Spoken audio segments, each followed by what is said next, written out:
Sulle auto i motori vengono definiti in fase di progettazione e noi possiamo scegliere se benzina. In cars, the engines are defined at the same design stage, and you can choose between petrol, diesel, GPS, methane or electric. But the power is almost always decided by the producer. With a boat that has an outboard engine, though, you can choose from a whole host of engine makers and engine power. So how do you choose the best model? Well, I would opt for the technology.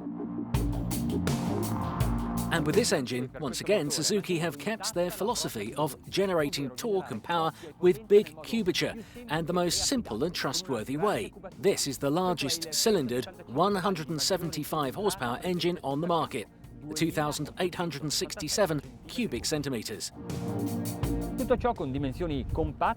All this is compact and light too. It's about 215 kilos. The cylinder block has 4 inline cylinders with 4 valves per cylinder plus a double overhead cam head, and it also comes in a 150 horsepower version. The 150 and 175 use the same technology that the 200 and 300 horsepower models. Sui motori fuoribordo, quando si ingrana la marcia, l'elica passa in... On outboard engines, when you put them into gear, the propeller goes from nothing to 200 to 300 revs a minute, which makes the boat hiccup across the whole propulsion system, but Suzuki have found a solution. The system is based on an electronically controlled throttle valve that regulates the combustion flow, i.e. the oxygen. As soon as you touch the lever, the torque decreases, so the rev count and torque become more manageable. It's easy to control because there are no wires to move. It's a drive-by wire, which means that the information is sent to the engine via an electric cable, which is also a very safe way to control. It's a dual system control that has 2 power meters with the throttle and an electronic control board that double checks all the information it receives before accelerating. A while ago, I tried out the previous version of this 175 horsepower engine and was amazed by how much push it had. I hope that the look of these nice electronic commands doesn't mean it's lost any of its aggressiveness.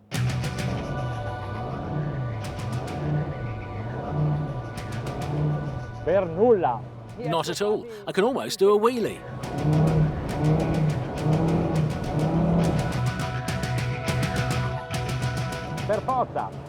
Just brilliant, and the reason is that this engine has the variable VVT valve timing, which was developed for the 300 horsepower model, the thing that boosts torque at lower revs.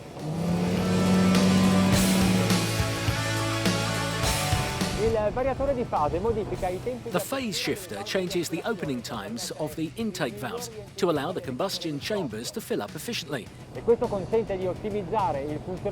which means for the best operating levels at all speeds. The system is controlled hydraulically, so no maintenance is necessary for the engine's lifetime.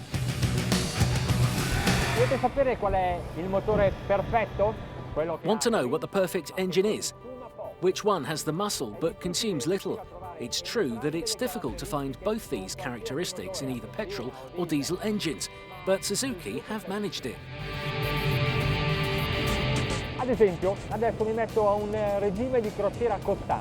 For example, if I set a constant cruising speed, not touching the accelerator, so I don't need power or torque, the switchboard recognises it and decreases petrol.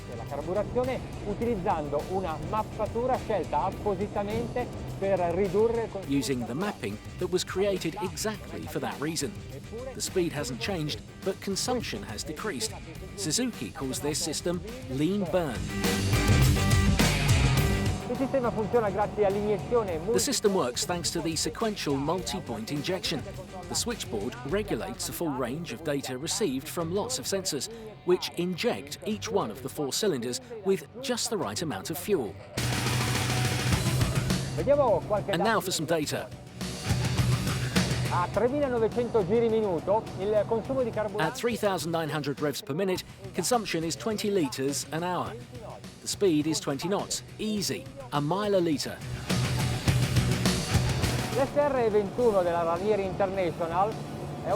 But RANIERI International's SR21 is a boat that needs a little trim if it wants to truly show off what it can do.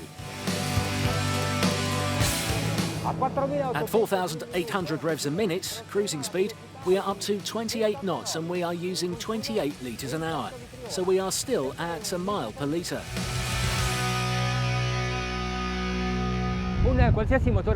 Any petrol engine works on a stoichiometric average of 14.7 to 1, and a combustion system may vary up to, let's say, 18 to 1. That means 18 pairs air to 1 part of petrol. It may seem strange, but lots of air makes the engine more efficient, because oxygen is a fundamental element of the combustion process. There are 2 collectors for every cylinder in the intake system of this engine. When it's going slowly, the air enters the engine by way of a longer and more curved intake tube, whilst when it's going fast, it uses direct and short conductors to increase speed and airflow.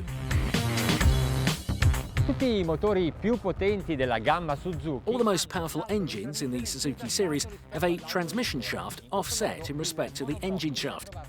Like this, the block is in a more forward position in comparison to other outboards, which is a positive influence on the stability of the boat, because the centre of gravity of the engine is closer to that of the boat.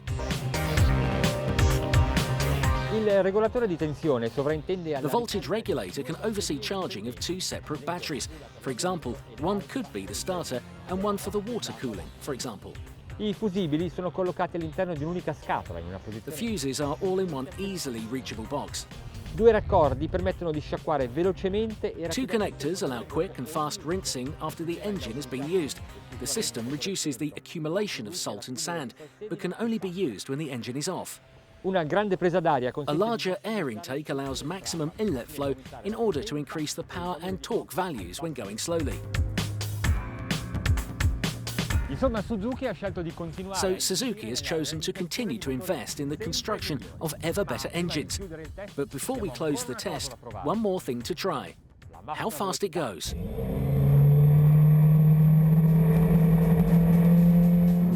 Condizioni di mare non ideali. These sea conditions aren't ideal, but we've got to try it out. 6.250 6,250 revs a minute and 40 knots.